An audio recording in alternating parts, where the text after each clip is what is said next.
was trying to be a kid, and ended up just sort of not finding my way. And I ended up meeting an Israeli general who was a guest at our house. And he said to me, looked at me, and he said, "Aaron, you need to go to Israel. Go spend the summer. It's going to help you figure out what you want to do." And so I moved to Israel for the summer. And you were 18? I was 17 years old. This would have been in 1993. Okay. Spent a summer on a kibbutz called Kibbutz HaZorea, which is up in the north near the Kinneret, or in the Migdal Shalom, which is where the majority of the kibbutzim are located in the north, not far from Megiddo.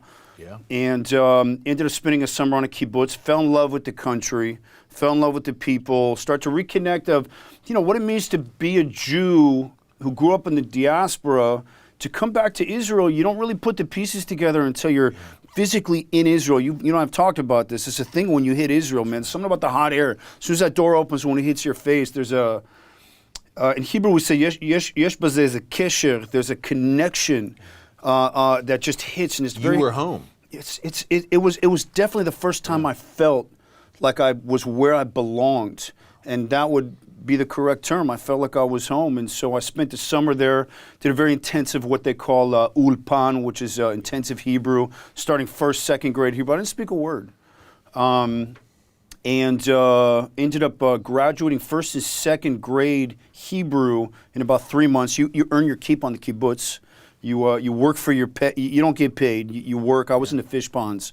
All the Israeli SEALs work in the fish ponds there. You're fishing for 18 hours a day, and started getting in really good shape. And as I was traveling around Israel, I started to see the soldiers. I started to see the connection between the land and the people protecting it. And I said, that's what I want to go do. I said, that's what I want to go do. I didn't have an immediate inclination to. I thought about the U.S. military. I thought about the Marines. I thought about going into training for a special operations unit.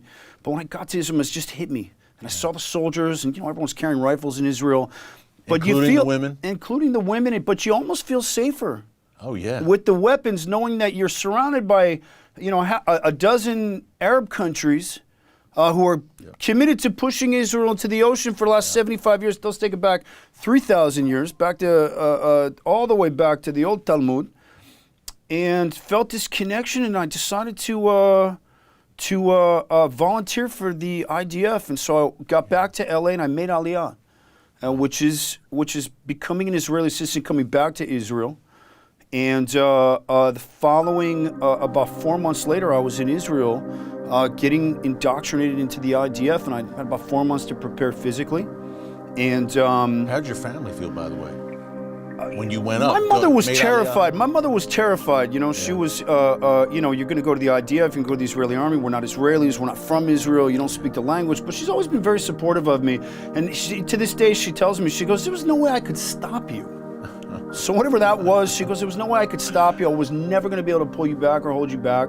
So I ended up moving to Israel and mobilized into the IDF. And Israel has a different structure. Israel doesn't have the time to train a soldier. They've got 20 months. You don't have 10 years to build yourself into this, that, and the other. Like, they need guys going into these elite units right away. So immediately you're testing, you're doing what's called psychometry. You're always on war footing. Yeah, so everything's got to move quick. So the beautiful thing about Israel is that because everybody has to serve, they can choose from the best and the brightest of the high school students in Israel. And at the time, there was a lot of really incredible volunteers for the units. And so I originally tried out for Seret Matkal, which is Israel's General Staff Reconnaissance Unit, Unit 269. A pretty famous unit. It's a famous unit. 3 former prime ministers, 4 chiefs of staff, Bibi Netanyahu, who I adore. Bibi's a powerhouse. Anyone who thinks he's not, there's a reason why he's been. I say to the Americans, meddle when it comes to politics and Schumer. Bibi's been in power for a long time for a reason, because he's got the stamina, because he comes from Seret Matkal. This 269 unit is what it's referred to as. It's essentially an intelligence unit. It was the unit that rescued over 100 hostages in Entebbe, Uganda in 1976. Yoni Netanyahu. Yoni was killed. Yoni is a national treasure. And so I know how personal this war is for Bibi. and I know how personal this is for the soldiers of the IDF. He sees himself as the father of these soldiers who've been fighting their hearts out in Gaza for the last 4 months. And so I ended up trying out for Matkal. Got sprained my ankle terribly. It's a 5-day hell week. You get absolutely tortured for 5 days. However, it weeds out the committed from the non-committed, and ended up making it through the week, but then getting told I didn't have the security clearance to get into the unit. And I said to him, I said, well, you couldn't have told me that on day 3. However, they were looking at me and eyeing me for something else, and that's when I was recruited to begin the pipeline in a unit called the Mista'aravim. Mista'aravim literally in Hebrew means to become an Arab, and it comes from the Arabic word Musta'arabim. Musta'arabim is a word that describes the Jews who lived or came to Israel from the Arab countries, who were kicked out of those countries and killed and forced to leave. You don't hear much about that. That's right. Those are the forgotten refugees. Those are the real, close to 1 million. That's the real genocide that nobody's talking about here, and that's several 100,000 Sephardic Jews or Sfaradim who lived in Iraq, who lived in Syria, who lived in Lebanon, who lived in Jordan, who lived in Yemen, and were forced to leave those countries because they were Jewish, and so was recruited into this Musta'arabim unit, which literally means to become an Arab. And so began the pipeline in the unit. And you're young. I was 18 years old. I just turned 18, and went through a grueling 15-month training pipeline. Learning Arabic, of course. Well, I was just before I figured out how to be an Israeli. I was starting to have to figure out how to be an Arab. So yes, so the unit specializes in infiltrating hotbed terrorist neighborhoods as an Arab. And what Israel had learned was counterterrorism special operations is about small, highly trained commando elements that can disguise themselves. The Glock 19, the AR, those are part of your toolkit, but your main weapon is your face. Your face, and being able to infiltrate without somebody knowing or recognizing that face is the weapon. And so that infiltrating undetected is one of the most critical pieces of counterterrorism operations. And so there were several units created, a couple in the IDF, a couple in the Israeli police. The Mossad has versions of them. The Israeli Shin Bet, our FBI, or the Shirut Bitachon Klilei, our General Security Services unit, has them as well. And you learn the mannerisms, you learn the cultures, you learn the traditions. You have to be able to get into these neighborhoods undetected for the purpose of being able to, it's almost like taking a knife, putting it in a pile of 1 million ants and pulling out one little ant and then bringing it back to Israel for trial interrogation. And there were 2 units created, one for the West Bank, which was my unit. There was another unit created for Gaza called Shimshon. And during the Oslo Peace Accords, the Shimshon unit was disbanded, which was a major mistake, which allowed Hamas to continue to flourish, because these units do critical maintenance. It's like SEAL Team 6, it's like DevGru, it's like Delta Force, and these units have to constantly be active, especially with terrorism. And so served in that unit, and I will say that was the beginning of my counterterrorism career with Israel, and I'm going to leave it at that. But I will say that it was a very good starting point to be able to have a baseline for understanding the cultures and the traditions. And I've taken those skills since. I've also been training law enforcement for 20 years here in the United States, and in Israeli tactics. And unfortunately, we're probably going to see a need for those tactics, Eric, in the next not too far long from here. No doubt. You and I are going to break that down, Aaron. Number one, the hit show Fauda. If anyone knows about Fauda, hit series out of Israel based on your unit. Based on mine. So Fauda in Hebrew, in Arabic, means chaos. Yeah. So it's an Appropriately expression. named. So Lior Raz, who I don't know, also served in a Mista'aravim unit. And Fauda is one of the stars of the show. He is the star of the show. He's the co-creator of the show. Very proud of what he was able to do by bringing the Mista'aravim to Netflix. It's a huge accomplishment. I like to see Israelis do well. It's a massive hit. They're going into season 5, if I'm not mistaken. A bunch of friends of mine work on the series as tech advisors, tactical trainers. But I think Lior Raz has done an incredible job. The units have embraced him because it's a great recruiting tool for the unit also. A lot of young Israelis are going, hey, I want to do that. You know what I mean? And how about the Aaron Cohen John Wick link. Yes, that link's been around for a while. So I was tapped by the director and the stunt coordinator back in 2015 or 16. I got a call and they said, "Hey, Bubba, Aaron, I need you to come in, man. Keanu's got to spend some real time with a guy like you." This is Keanu Reeves. This is the Keanu star of the Reeves. series. Yeah. So this was they were getting ready to gear up for John Wick 2. And the director said to me, he goes, "You're the closest person I know to the actual John Wick, given the nature of the work that you did. I need you to come in and spend as much time as you can with Keanu. He's got to soak up your personality, but I want you to teach him some of the Israeli stuff too, because it'll add a different flavor to his fight style." And about 10 years ago, I started working on a fight style which I affectionately call gunjitsu. So I started blending it's the first martial arts blend of MMA with tactical shooting. And so that's that marriage of the blocking and the shooting with the striking and the Aikijitsu and the BJJ and start putting it. It was an honor. You know, I got called out with the Gracies, the Machados. Higa Machado was one of Keanu's instructors. So I was honored to join a very high level of instructors who got to spend several months with Keanu, sort of spinning him up for John Wick 2 and. You know, who knows? Maybe there's a movie in my future where we could save some of that nectar for some on-screen stuff. Well, hey, again, the memoir is called Brotherhood of Warriors. It's excellent, Aaron. Everyone pick it up wherever books are sold. Amazon.com. It's out there. Bestseller. How long were you in the Special Forces? Eventually, you come back to the United States, and we're going to get into the state of play right now, Hamas, Hezbollah, the Houthis, Iran, et cetera. But real quick, just last question on that front, on a personal front, Aaron. How long are you in the unit? When do you come back here and kind of get back into American civilian life? So my service total's about 3 years, a little bit shorter in Israel. My total service time was approximately 3 years. Half of that is training. That's your pipeline. Is a ton of time you're going to spend on the range. And getting the skill set and the tools that you need to be able to conduct those missions. A very dangerous unit, but you're trained to a ridiculously high standard.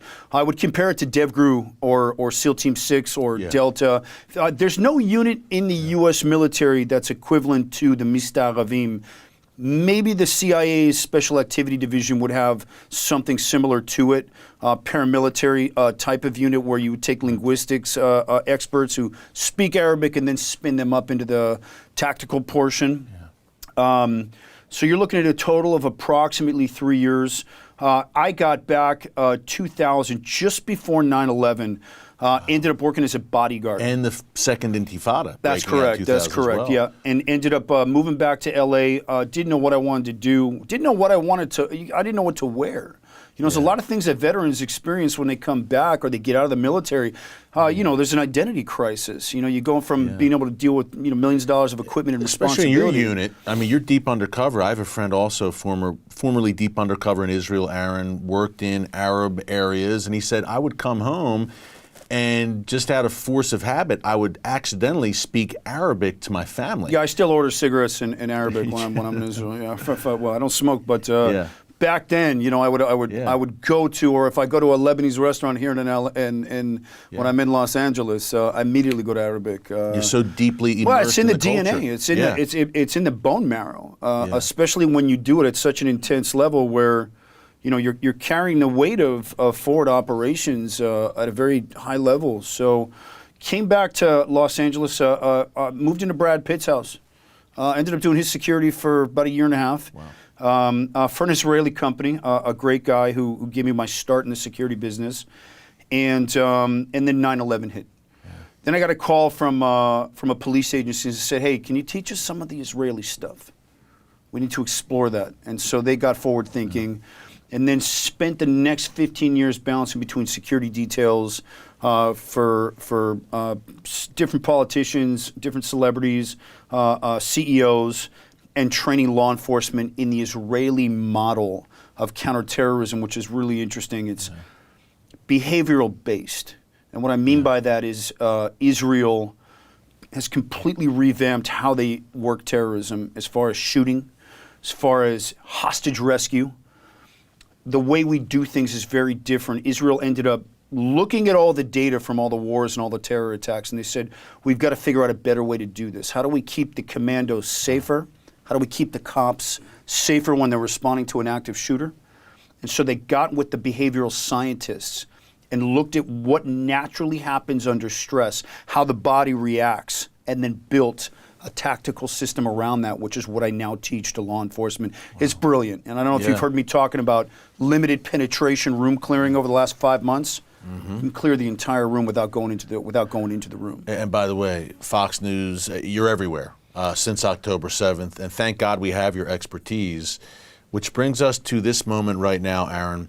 Your unit right now, first of all, active, I would imagine, in one of the theaters up north, down south? Extremely active in Gaza right now, in a very quiet capacity, but there's a special team that's been stood up due to the unit's high level of urban operational capability.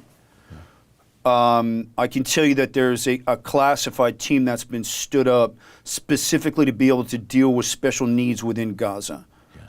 And they're doing a fantastic job. They've been in there for over, I believe the first team was in there for over 111 days at the beginning of the campaign. Incredible group of guys, all active duty guys, but there's a big reserve component. My unit was kicking down the door to get into Gaza.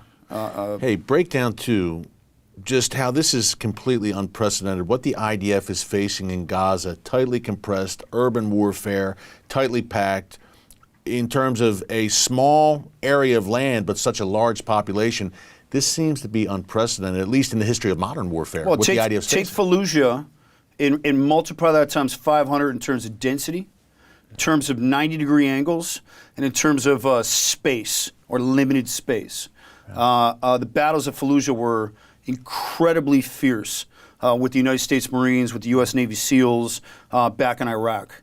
And let's magnify that now, and let's amplify the amount of terrorists within that urban area, or within those 5 cities, Rafah, Khan Yunis, Jabalia, and the other neighborhoods within Gaza.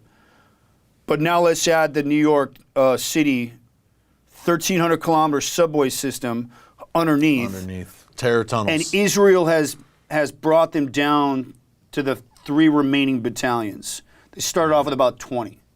So a lightning fast. Israel not even is 6 breaking months. Special Operations Forces records in the global war on terror. This is going to be studied.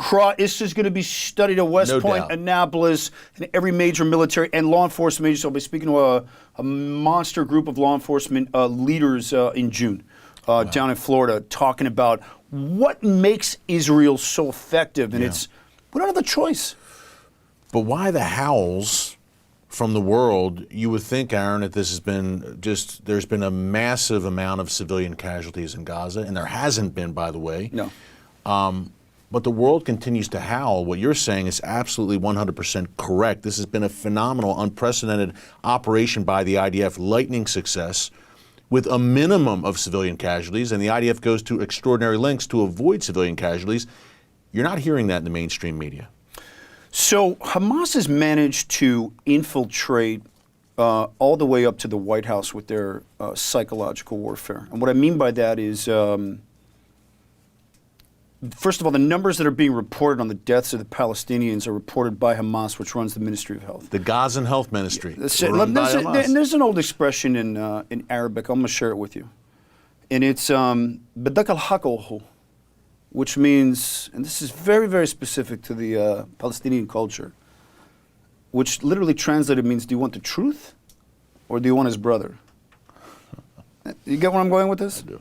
And so I believe the numbers are so astronomically exaggerated that I wouldn't be surprised if they're less than 20% of the actual civilian casualties, and I can tell you why. The amount of beatings, Eric, that I took to make sure that my barrel is only focused on a threat with a weapon is probably a good 3 chapters that covers that in my memoir. The amount of selectivity, the amount of focus it takes to be able to work in those areas is unlike any other campaign in the history of warfare. As far as Rafah, Israel can move every civilian to safe pockets of Rafah, slowly, concerted, which eventually believe is what's going to start to happen, and it's probably already happening quietly. But the amount of selectivity that Israel has used is unheard of compared to Germany, compared to all of the other conflicts that have involved major urban centers. And so the amount of misinformation that's being put out because of social media and because of the media right now is unprecedented. But I can tell you that Israel is looking closely at those mechanisms to make sure that the correct information is being distributed. And that's also part of what I'm doing as well, to try and help with that messaging so that people are aware that lying is part of the terrorist culture. I don't know how else to explain it. Aaron, I don't think it's any exaggeration to say that the IDF probably has the most strict rules of engagement that we've ever seen, number one. And secondly, I would say the IDF today is the most humane fighting force in human history. Eric, I want to talk about Al Jazeera. I spent 5 months staring at this, at the media that they've been putting out, and the amount of lies that they've been delivering via their network. They just retracted a statement about supposed women who were raped by the IDF soldiers. They just came back. They retracted the statement. They apologized for it. The amount of lies and misinformation that are coming out of Al Jazeera, which is owned by incitement, and of the most rhetoric that I've seen is coming from this Qatari-run network. I believe Israel ousted their office out of Israel because of the misinformation and really just straight out lies. And when I see the feed, I stare at it and I say to myself, how is a network like this allowed to be in business without any fact checking? And there were multiple media outlets that were misreporting the original missile that hit the hospital back in October. Yes. And everybody jumped on it to report. But I'm going to say this. I remember going on, and I remember speaking to one of the networks, and I remember the fear that the reporters, the anchors had when they were asking me about the attacks that were coming from Lebanon, that were coming from Hezbollah, the troops that had just started mounting on the border in Gaza, the Givati Brigade, the Golani Brigade. And we're going to talk about Israel's incredible capabilities and how this reserve military comes together and how good they are at fighting. Unfortunately, it's a skill that's a warrior culture that's 75 years old but goes back a lot farther. And I remember how scared the anchors were, and I looked at them and I said, guys, I said, this isn't Israel's first rodeo getting attacked by multiple fronts. I go, give us a week. We're going to get the machine nice and oiled here, and you guys are going to see some magic. And it's going to happen with the hostages. It's going to happen in Gaza. Lebanon's going to get dealt with. Syria's going to get dealt with. And we've already seen 2 hostages get rescued since. Mm-hmm. You did. Aaron, you have been, I would say, an encouraging, reassuring presence for the past 6 months on various TV networks talking about this war. Eric, people need to understand that Israel's a warrior culture. War is one of the unfortunate tangents that makes the Israeli culture so dynamic, but so capable, not only in business after doing your 3 years in the IDF and moving on and development in tech, but it creates the spice of the culture, and it creates the personalities. It's an unfortunate tangent that brings Israel together, but I will say this, nobody comes together like the Israelis, like the Jews, our Christian partners, our Muslim partners, our Druze partners, our Bedouin partners, our Phalange partners. And when war hits and we get attacked from all sides, Israel becomes a magical place. When you look at Purim and the kids running around in costumes while 3 brigades are inside of Gaza clearing active pockets of terrorism less than 60 kilometers away, it's an incredible thing. It's a thing that I can't explain. It's an unfortunate part of the Israeli system, but I think it's one of the things that really makes us unique as a people. It's one of the things that I really appreciated was getting to experience that camaraderie, which is it's a magical thing, unfortunately. Agreed. Just from being in Israel a few weeks ago, Aaron, the unity and the resilience of the people of Israel right now was amazing. And there was an attitude of, you know what, we know the world is gnashing its teeth over what we're doing. We don't care. We're doing the right thing, and we're going to do what we need to do to defend the world's one and only Jewish state. And it's almost like a gathering of the ranks. Israel's going to go into Rafah. They're going to clear it out. They're going to be as careful as possible. There's hostages that I believe are potentially still in. There's 134 who are still being held. And I think the world is starting to see that Israel's getting tired of these narratives, these made-up narratives about this genocide. We don't genocide people. That term has been misused. It's colonial nonsense, white thing, this and that Israel has been spun out of control. It's absolute nonsense. The 18 to 24-year-olds have lost their way. Stop getting your education on TikTok. Exactly. However, I can tell you that this generation of IDF soldiers, Eric, there was a little bit of trepidation from the older generation, my generation. We were, looking at female IDF soldiers dancing on TikTok and having fun, and everybody agrees that this generation has absolutely brought it and has been able to carry the torch of the Tzivah Haganah L'Israel, the Israel Defense Forces, to another level.